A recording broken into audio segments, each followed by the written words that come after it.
నమస్తే welcome to 4 Sides TV news blaze నేను మీ సంపత్ కుమార్ ముందుగా బులెటిన్ హెడ్లైన్స్ చూద్దాం విద్యుత్ స్మార్ట్ మీటర్ల ప్రక్రియ నిలిపివేయాలి సిపిఐ రాష్ట్ర కమిటీ డిమాండ్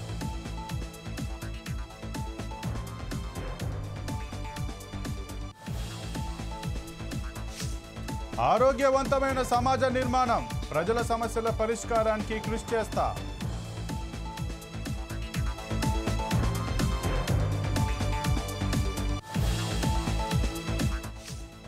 ప్రపంచ మధుమేహ దినోత్సవం నిరుపేదలకు ఉచిత మెగా వైద్య శిబిరం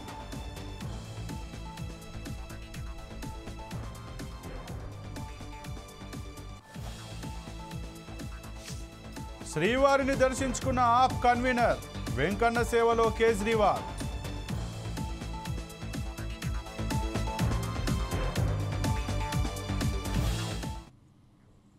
హనుమకొండ జిల్లా పరకాల పట్టణంలోని ప్రభుత్వ జూనియర్ కళాశాలలో వాకర్స్తో కలిసి మార్నింగ్ వాక్లో పరకాల శాసనసభ్యుడు రేవూరు ప్రకాష్ రెడ్డి పాల్గొన్నారు. సంపాదన కంటే ఆరోగ్యం ముఖ్యమని, ఆరోగ్యవంతమైన సమాజ నిర్మాణం ఆర్థికాభివృద్ధికి మూలమని ఎమ్మెల్యే అన్నారు. ప్రజల సమస్యలు తన దృష్టికి వస్తే వీలైనంత త్వరగా పరిష్కరించేందుకు కృషి చేస్తామని తెలిపారు. కాంగ్రెస్ ప్రజాప్రభుత్వం విద్యతో పాటు క్రీడలకు ప్రాధాన్యత ఇస్తుందని వెల్లడించారు. ఈరోజు మనం చూస్తే చాలామందిలో ఒక కాన్సెప్ట్ బాగా డెవలప్ అయింది. మనం ఎంత డబ్బు సంపాదించడం అనే దానికన్నా కూడా మనం ఎంత ఆరోగ్యంగా ఉన్నామనేది ప్రధానమైన విషయం. ఎంత ఆరోగ్యంగా ఉంటే అంత వాళ్ళ కుటుంబానికి కూడా దోహదపడమే కాకుండా దేశానికి కూడా ఒక రకంగా దోహదపడ్డ వాళ్ళు అవుతారు. అందులోంచి ఇవాళ మనం చూస్తున్నాం 80 సంవత్సరాలు ఇంతకుముందు కూడా చూసాం. మనం 80 సంవత్సరాల వాళ్ళు కూడా వచ్చి వాకింగ్ చేస్తున్నారు, ఎక్సర్సైజ్ చేస్తున్నారు. అయితే కొన్ని మౌలిక సదుపాయాలు కూడా ఇక్కడ కల్పించాల్సిన అవసరం ఉందని చెప్పి మన వాకర్స్ మన దృష్టి తీసుకొచ్చారు.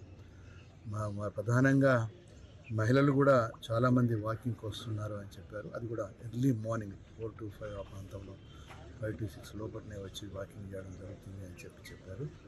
దానికి కావాల్సిన ఒకటి ఏంటి అని అంటే గ్రౌండ్ ఒక యూనిఫామ్ లెవెల్ ఒకటి లేదు. గ్రౌండ్స్ కూడా డెవలప్ చేస్తే బాగున్నది అని అన్నారు. అందులోంచి తప్పకుండా తొందరలోనే ఇక్కడ వాకర్స్ అసోసియేషన్స్ వాళ్ళు ఎవరైతే ఉన్నారో వాళ్ళతో ఒక మీటింగ్ ఏర్పాటు చేసి ఏ విధమైన సౌకర్యాలు చేస్తే బాగుంటుంది అని చెప్పి ఆలోచన చేసి చేయడం జరుగుతుంది. మనకు అదృష్టం కొద్దీ పరకాల టౌన్లో మంచి విశాలమైన గ్రౌండ్ ఉన్నాయి. ఇక్కడే ప్రైమరీ స్కూల్స్, హై స్కూళ్ళు, జూనియర్ కాలేజీ, డిగ్రీ కాలేజెస్ కూడా ఉన్నాయి. వాటికి కూడా చూస్తే మనం కొంచెం పురాతనమైన అంటే ఎప్పుడో నిజాం కాలాంటి భవనాలు కూడా ఉన్నాయి. వాటి ప్లేస్లో డిగ్రీ కాలేజ్కి కొత్త బిల్డింగ్ రాబోతున్నారు. అదేవిధంగా కొన్ని కూడా ఇంకా మార్పులు చేర్పులు చేసుకొని దీని ఒక గ్రౌండ్ అంటే అన్ని వాకింగ్కు. పుణ్యక్షేత్రం అన్నవరం శ్రీ వీర వెంకట సత్యనారాయణ స్వామి వారి తెప్పోత్సవం అత్యంత వైభవంగా జరిగింది. స్వామి అమ్మవార్లను ప్రధాన ఆలయం నుంచి పంపా సరోవరంకు తీసుకొని వచ్చి అర్చకులు ప్రత్యేక పూజలు నిర్వహించారు. స్వామి అమ్మవార్లను హంసవాహనంపై విహరింపజేశారు. ఈ ఉత్సవాలు వేలాది మంది భక్తుల నడుమ కన్నుల పండుగగా నిర్వహించారు. ఈ కార్యక్రమంలో ప్రతిపాడు ఎమ్మెల్యే వరుపుల సత్యప్రభ, దేవస్థానం చైర్మన్ ఐవి రోహిత్ తదితరులు పాల్గొన్నారు.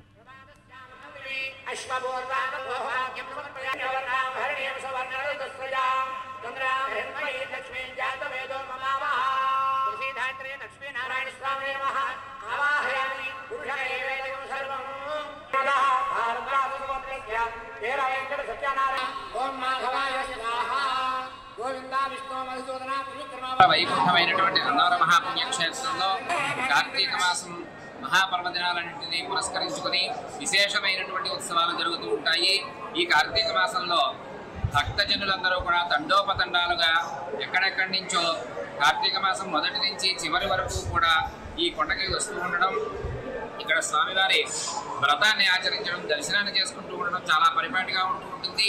ఈ క్షేత్రంలో ఇంచుమించుగా ఈ కార్తీక మాసంలోనే 2 లక్షలకు పైగా వ్రతాలు జరుగుతాయి ఈ కార్తీక మాసంలో.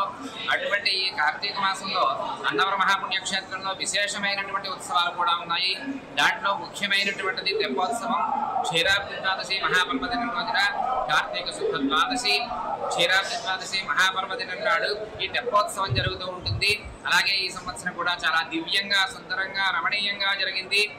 ఈ తెప్పోత్సవాన్ని ఎవరైతే చూస్తారో వారందరికీ ఫలం ఏమిటంటే మనం ఒక అనేక జన్మల నుంచి కూడా తెలిసి తెలియక ఏవేవో పాపాలు చేస్తూ ఉంటాం. వాటన్నిటినీ కూడా ఒక తెప్ప సహాయంతో కాలవని, చెరువుని, చిన్న నదుల్ని దాటినట్టుగా అవలీలగా ఈ పాప సమూహాన్ని కూడా దాటగలుగుతామని చెప్పబడుతోంది. అటువంటి ఈ క్షీరాబ్ది ద్వాదశి మహాపర్వదినం రోజున ఎవరైతే ఈ తెప్ప మహోత్సవాన్ని చూస్తారో వారందరికీ కూడా స్వామివారి యొక్క ఆశీస్సులు సంపూర్ణంగా లభిస్తాయి. ఈరోజు ఈ తెప్పోత్సవం కార్యక్రమంలో శాసనసభ్యురాలుగా పాల్గొనడం అన్నది నిజంగా నా అదృష్టం. ఈరోజు ఈ కార్యక్రమం కూడా ఇక్కడ ప్రాంగణం అంతా ఆధ్యాత్మిక స్వాగతం, భక్తులు ఎటువంటి ఇబ్బంది లేకుండా ఈ కార్యక్రమాన్ని వీక్షించడం జరిగింది. ఈ సంవత్సరం ఈ కార్యక్రమం మనకి కార్తీక మాసం నెల అంతా జరిగే అన్ని భద్రాద్రి కొత్తగూడెం జిల్లాలో మహిళా మావోయిస్టు పోలీసులు అరెస్ట్ చేశారు. దుమ్ముగూడెం మండలం సీతానగరం గ్రామంలో పోలీసులు వాహన తనిఖీలు చేస్తుండగా CPI Maoist party area committee సభ్యురాలు ఓఎం నందేను పోలీసులు అదుపులోకి తీసుకున్నారు. ఆమె వద్ద నుంచి మావోయిస్టు పార్టీ కరపత్రాలు, సాహిత్యం స్వాధీనం చేసుకున్నారు.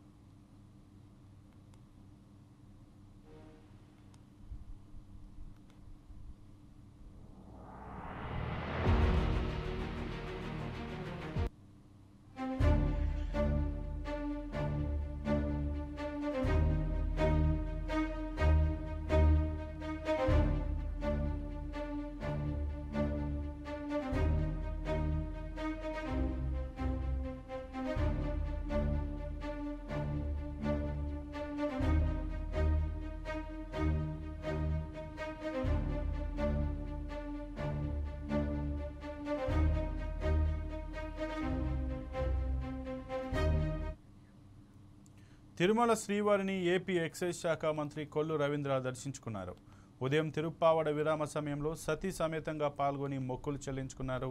దర్శనానంతరం రంగనాయకుల మండపంలో కొల్లు రవీంద్రకు వేద పండితులు వేదాశీర్వచనం అందించగా ఆలయ అధికారులు శ్రీవారి తీర్థ ప్రసాదాలు అందజేసి పట్టువస్త్రంతో సత్కరించారు. స్వామివారి తిరుప్పావడ సేవలో దర్శించుకోవడం జరిగినని మంత్రి కొల్లు అన్నారు. తిరుప్పావడ సేవలో స్వామివారు అత్యంత శక్తివంతంగా కనిపించారని, రాష్ట్రాన్ని, దేశాన్ని అభివృద్ధి పదంలో నడిపించే శక్తిని ఇవ్వాలని కోరుకున్నట్లు ఆయన తెలిపారు.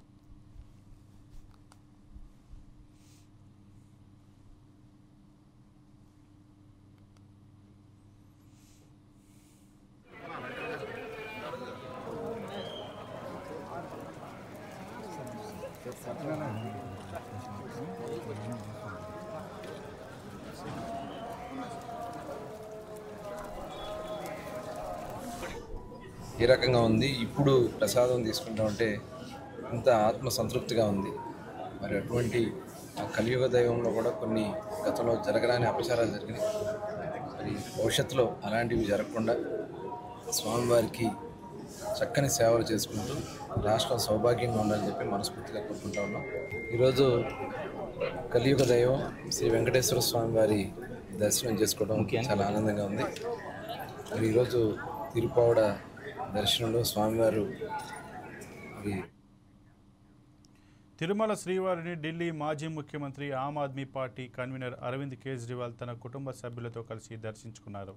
కుటుంబ సభ్యులతో కలిసి స్వామివారి సేవలో పాల్గొని మొక్కులు చెల్లించుకున్నారు.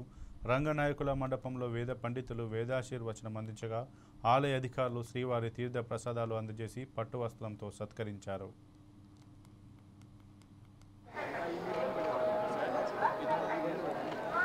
ओके सर, सबके भलाई के लिए, सबके सुख स्वास्थ्य के लिए, सबकी मनोकामना पूरी हो, सब लोग सुखी रहें, हमारे देश की तरक्की हो, दिल्ली की तरक्की हो, इसके लिए भगवान से प्रार्थना की। Today is Children's Day. बच्चे खूब पढ़े लिखें, बच्चे आगे बढ़ें, यही मेरी प्रार्थना है। Nehru birthday today. Andhra Pradesh assembly సమావేశాలు జరుగుతున్నాయి. ఈరోజు ప్రశ్నోత్తరాల సమయంలో సభ్యులు అడిగిన వాటికి సంబంధిత మంత్రులు జవాబిచ్చారు. రిషికొండ నిర్మాణాలపై మంత్రి కందుల దుర్గేష్ వివరణ ఇచ్చారు. ఉన్నటువంటి రిషికొండ పైన ఉన్నటువంటి 61 ఎకరాల విస్తీర్ణంలో 9 ఎకరాల 88 సెంట్లలో ఈ భవనాన్ని నిర్మించడం జరిగింది. అది 7 బ్లాకులు కలిగినటువంటి ఒక రిసార్ట్ని ఏపీటీడీసీ వారు నిర్మించడం జరిగింది. అదేవిధంగా భవనాల నిర్మిత విస్తీర్ణం వచ్చేటప్పటికి మొత్తం 5 బ్లాకులు, అందులో విజయనగరం బ్లాక్ ఒకటి, అది 3 బ్లాకులు ఉన్నాయి మళ్ళీ అందులో ఏబిసి అని. అదేవిధంగా రెండోది కళింగ బ్లాక్, మూడోది గజపతి బ్లాక్, నాలుగోది వేంగి బ్లాక్. వీటికి సంబంధించి అన్నీ కలుపుకుంటే 1,45,767 చదరపు అడుగులు మొత్తం ఈ నిర్మిత విస్తీర్ణం బిల్టప్ ఏరియా అయింది. దీనికి సంబంధించి మనకు అయినటువంటి ఖర్చు 222,92,92,00,000. ఇది దీనికి సంబంధించింది. ఇక భవనాలు కాకుండా చేపట్టినటువంటి అంశాలు ఏంటంటే hard scaping, slope protection works, వీటన్నిటికి కలిపి చాలా వర్కులు చేసిన దానికి సంబంధించి మొత్తం 186,47,00,000 రూపాయలు ఖర్చు పెట్టడం జరిగింది. ఇలా మొత్తంగా చూసుకుంటే భవనాలు నిర్మించిన దానికి ఇతర వర్కులకి కలిపి మనకి 409,39,00,000 రూపాయలు వ్యయం అయింది. అది 9 ఎకరాల 88 సెంట్లలో ఈ నిర్మాణం జరిగింది. దీనికి సంబంధించి ఒక్కొక్క ఎస్ఎఫ్టీకి వచ్చి మొత్తం అన్ని కలుపుకుంటే 23,261 రూపాయలు ప్రతి చదరపు అడుక్కి అయినటువంటి ఖర్చు. దీన్ని ఈ రకంగా చేసినటువంటి ఖర్చుగా చూపించడం జరిగింది. ఇంకా బి ప్రశ్న వచ్చేటప్పటికి ఇతర అంశాల కోసం చేసినవి రమారమి 71,91,00,000 చేయడం జరిగింది. తిరుమల శ్రీవారిని ప్రముఖ సినీ గాయకుడు విజయ్ ప్రకాష్ దర్శించుకున్నారు. సతీ సమేతంగా పాల్గొని మొక్కులు చెల్లించుకున్నారు. దర్శనానంతరం ఆలయ అధికారులు శ్రీవారి తీర్థ ప్రసాదాలు ఆయనకు అందజేసి పట్టు వస్త్రంతో సత్కరించారు. స్వామి దయతో ప్రతి ఏడాది దర్శించుకోగలుగుతున్నానని విజయ్ ప్రకాష్ అన్నారు.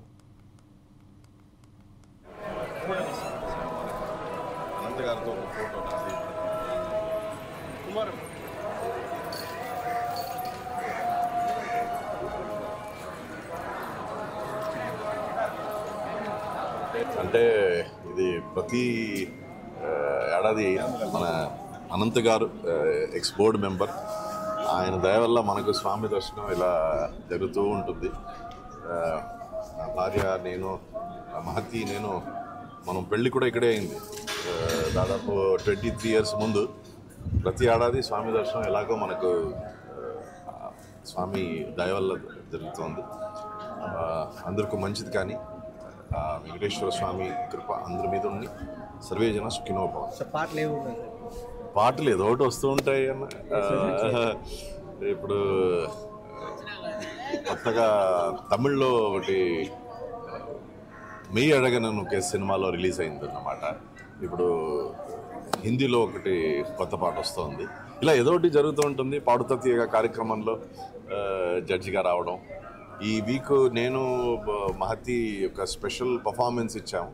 అది వచ్చే మండే ఈటీవీలో ప్రసారం అవుతుంది. హన్మకొండ జిల్లా పరకాల కొడంగల్ నియోజకవర్గం లగచర్ల గ్రామంలో ఫార్మా కంపెనీ ఏర్పాటు కోసం అధికారులు భూమి సేకరిస్తున్న క్రమంలో రాజకీయ దురుద్దేశంతో కేటీఆర్ మాజీ ఎమ్మెల్యే సహకారంతో అధికారులపై దాడి చేయడానికి ఎమ్మెల్యే రేవూరి ప్రకాష్ రెడ్డి తీవ్రంగా ఖండించారు. ప్రభుత్వ నిర్ణయాల మేరకు పనిచేస్తున్న అధికారులకు వివిధ పద్ధతుల ద్వారా నిరసనలు తెలియజేయడం రాజ్యాంగం కల్పించిన హక్కు అని ఆయన అన్నారు.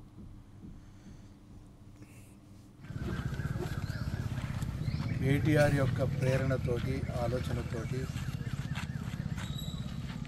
ఇక్కడ మాజీ ఎమ్మెల్యే గారు నరేందర్ రెడ్డి గారి యొక్క సూచనల మేరకు దాడి చేయడం అనేది ఇది చాలా అప్రజాస్వామ్యం. ప్రభుత్వ అధికారులు వాళ్ళ ఆలోచనతోటి కాకుండా ప్రభుత్వ నిర్ణయాల మేరకు పనిచేస్తుంటారు. ఏదన్నా ప్రభుత్వ నిర్ణయము మీద నిరసన తెలియజేయాలి అని అంటే దానికి వివిధ రూపాలలో. ప్రపంచ మధుమేహ దినోత్సవం సందర్భంగా శ్రీకాకుళం జిల్లాలోని వాంబే కాలనీలో ప్రముఖ వైద్యులు లయన్స్ క్లబ్ సెంట్రల్ అధ్యక్షులు డాక్టర్ బొడ్డేపల్లి సురేష్ ఉచిత మెగా మధుమేహ వైద్య శిబిరం నిర్వహించారు. మంచి అలవాట్లతో సంపూర్ణ ఆరోగ్యం కలుగుతుందని, దానికి మించిన సంపద లేదని అన్నారు. పొగ త్రాగటం, ఆల్కహాల్ సేవించడం చేయకూడదని ఆయన తెలిపారు. వారికి అవసరమైన మందులను ఉచితంగా అందించామని పేర్కొన్నారు.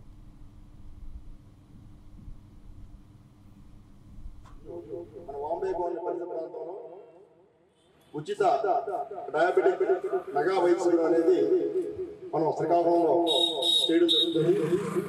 ఈ కార్యక్రమానికి ఇచ్చేసినటువంటి మన బాంబే కాలనీ ప్రజలకు, అలాగే బాంబే కాలనీ పెద్దలకు, అలాగే బాంబే కాలనీలో నుంచి ప్రాక్టీస్ చేస్తూ ఉన్న మా గౌరవనీయులు లక్ష్మణరావు గారికి, అలాగే మా Lions club Srikakulam central senior సభ్యులు ఉమాకవి గారికి, అలాగే మా సోదరి భారతి గారికి, లయన్స్ క్లబ్ ప్రెసిడెంట్ భారతి గారికి, అలాగే మా గురుస్వామి సీనియర్ లయన్స్ క్లబ్ సభ్యులు, అలాగే నిత్యం ఏదో ఒక మంచి సమాజానికి మంచి చేయాలని ప్రయత్నించే వ్యక్తులు. శ్రీకాకుళం జిల్లా అంబేద్కర్ జంక్షన్ వద్ద ప్రజాపోరు కార్యక్రమం నిర్వహించారు. విద్యుత్ స్మార్ట్ మీటర్లకు వ్యతిరేకంగా ఉద్యమించాలని సిపిఎం పార్టీ జిల్లా కార్యదర్శి డి గోవిందరావు, కార్యదర్శి వర్గ సభ్యులు వి కృష్ణమూర్తి ఆరోపించారు. రైతులు ప్రజల పాలిట ఉరితాలుగా మారనున్న విద్యుత్ స్మార్ట్ మీటర్ల బిగింపు ప్రక్రియ తక్షణమే నిలిపివేయాలని డిమాండ్ చేశారు. రాష్ట్ర వ్యాప్తంగా స్మార్ట్ మీటర్లు, ట్రూ అప్ ఛార్జీలకు వ్యతిరేకంగా వామపక్షాల పిలుపుపై జరిగే ఆందోళనలో భాగస్వాములు కావాలని విజ్ఞప్తి చేస్తున్నామని సిపిఎం పార్టీ నాయకులు తెలిపారు.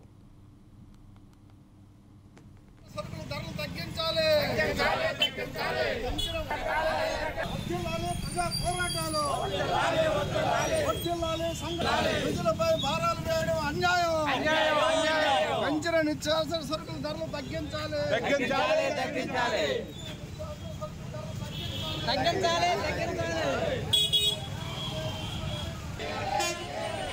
సమస్యల పరిష్కారం చేయాలి. మోసపూరితమైన విద్యుత్ ఛార్జీలు రద్దు చేయాలి. ఇక ఏపీ అసెంబ్లీ సమావేశాలు లైవ్ చూద్దాం. ద్వారా ఇంధన ఖర్చును తగ్గించడం, ప్రాజెక్టుల కోసం పెట్టుబడులు, ఎకో సిస్టమ్ని ప్రోత్సహించడం, తద్వారా ఆర్థిక వ్యవస్థ అభివృద్ధికి, ఉద్యోగ అవకాశాల సృష్టికి దోహదపడుతుంది. ఈ పాలసీ ద్వారా త్వరగా అనుమతులు, పెట్టుబడులు పెట్టే రెన్యూబుల్ ఎనర్జీ ఇన్వెస్టర్స్కి ఇన్సెంటివ్స్ని అందిస్తుంది సార్. ఫలితంగా ఈ దేశంలోని రెన్యూబుల్ ఎనర్జీ రంగంలో ఆంధ్రప్రదేశ్ దేశంలోనే అగ్రగామిగా నిలిచేందుకు నిర్దిష్ట లక్ష్యాలను నిర్దేశించుకుంటుంది.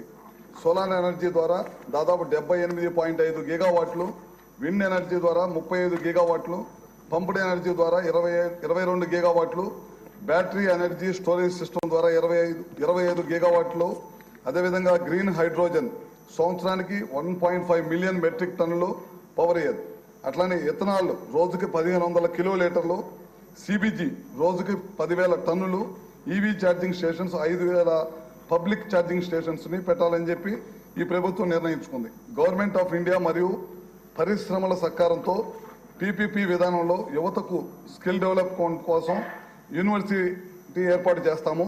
గ్రీన్ ఎనర్జీ, సర్క్యులర్ ఎకానమీ కోసం యూనివర్సిటీ ద్వారా శిక్షణ పొందిన వారికి కేవలం మన దేశంలోనే కాకుండా విదేశాల్లో కూడా ఉపాధి అవకాశాలు కల్పించడం. ఎన్ఆర్ఈడి క్యాప్ రెన్యూబుల్ ఎనర్జీ రాష్ట్ర నోడల్ ఏజెన్సీగా కీలక పాత్ర పోషిస్తుంది. ఈ పాలసీ తీసుకొని రావటం కారణంతో రాష్ట్రంలో ఉన్న బంజర భూములకు వినియోగంలోకి తీసుకొని రావటం జరుగుతుంది. ఈ పాలసీ ద్వారా విద్యుత్ సరఫరా వినియోగం మరింత సులభతం కానుంది. కెపాసిటీ కేటాయింపులకు మద్దతు ఇవ్వటం, కేంద్ర ప్రభుత్వ ప్రోత్సాహాలను అందిపుచ్చుకోవటం తోడ్పడుతుంది.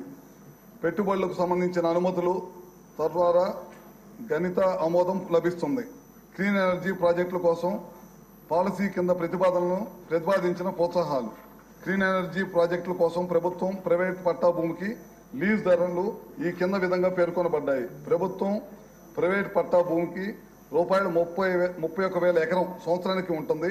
అదేవిధంగా ₹15,000 ఎకరానికి సంవత్సరానికి బయోఫ్యూయల్ ప్రాజెక్టులకు ప్రభుత్వం భూముల్లో మాత్రమే. ఎకరానికి ₹1,00,000 సంవత్సరానికి ప్రభుత్వ భూములకు మాత్రమే. ఓడరేవుల్లో గ్రీన్ హైడ్రోజన్ హబ్బులు, pumped storage projects, mini and small hydro ప్రాజెక్ట్స్కు ప్రభుత్వ భూమిని ఎకరాకి ₹5 లక్షలు వంతున లేదా బేసిక్ వాల్యూ ప్రకారం ఏడాది తక్కువ అయితే అది కొనుగోలు చేసే అవకాశం. NALA ఫీజు మినహాయింపు. రివర్స్ పంప్ స్టోరేజ్ ప్రాజెక్ట్స్ కోసం స్వీకరించిన భూమిని స్టాంప్ డ్యూటీ మినహాయింపు. మూలధన రాయితీ. ఇంటిగ్రేటెడ్ గ్రీన్ హైడ్రోజన్ కోసం, ప్లాంట్ అండ్ మెషినరీ కోసం డీసాలరైజేషన్ ప్లాంట్ల కోసం FCI పై 20% క్యాపిటల్ ఇన్వెస్ట్మెంట్ సబ్సిడీ ఉంటుంది. Wheeling charges, injection and withdrawals okay voltage స్థాయిలో ఉంటే ఎలాంటి ఛార్జీలు లేవు. PSP, mini and small hydro, battery energy storage systems, green hydrogen మరియు బయోఫ్యూయల్కు ఎలక్ట్రిసిటీ డ్యూటీ తిరిగి చెల్లింపులు ఇవ్వబడతాయి. PSPలకు వాటర్ చెస్ లేదు. నీటి కేటాయింపులో ప్రాధాన్యత ఉంటుంది. Integrated clean energy policy ICE పాలసీలో దాదాపు రూపాయల 10 లక్షల కోట్లు ప్రతిపాదన పెట్టుబడి వ్యయం ఉంటుంది. దాదాపు 7,50,000 మందికి ప్రత్యేకంగా మరియు పరోక్షంగా ఉపాధి కల్పిస్తుంది. ప్రతిపాదన పెట్టుబడిలో ఏపీ ప్రపంచ ఎగుమతుల కేంద్రంగా మారుతుంది మరియు భారతదేశం యొక్క ఆర్థిక పురోగతికి దోహదపడుతుంది. థ్యాంక్ యూ అండి. తర్వాత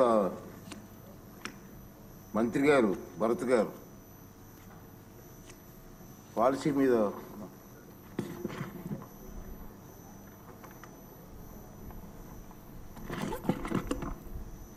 అధ్యక్ష, first couple of things sir. First time మాట్లాడుతున్నావు కాబట్టి ఇక ఇవి ఇప్పటివరకు బులెటిన్లో ఉన్న అప్డేట్స్. మరిన్ని అప్డేట్స్ కోసం చూస్తూనే ఉండండి 4 Sides TV.